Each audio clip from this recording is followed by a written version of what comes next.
దంపతుల ఇంటి దీపంగా కంటి వెలుగుగా జన్మించారు.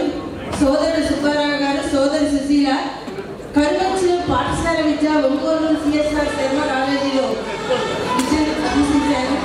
పిసి రెడ్డి గారి అసిస్టెంట్ డైరెక్టర్గా, అలాగే కెరీర్ ప్రారంభించి దర్శకేంద్రుడు రాఘవేంద్రరావు గారి వద్ద 12 సంవత్సరాలు అసిస్టెంట్ డైరెక్టర్గా పనిచేశారు.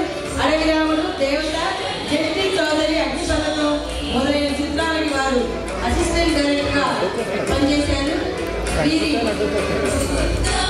నిబద్ధత నిపుణత గమనించినటువంటి రామానాయుడు గారు మొఘల్ మూవీ అంటారు. దగ్గుబాటి రామానాయుడు గారికి ప్రతిధ్వని సినిమాలో 1980 దర్శకుడిగా అవకాశం ఇచ్చారు. అలాగే Bobbili Raja, driver, lorry driver, assembly rowdy, rowdy inspector, Narasimha Naidu, Samarasimha Reddy, Allari Ramudu, Indravathi వాణిజ్యపరమైనటువంటి హిట్ తీసినటువంటి దర్శక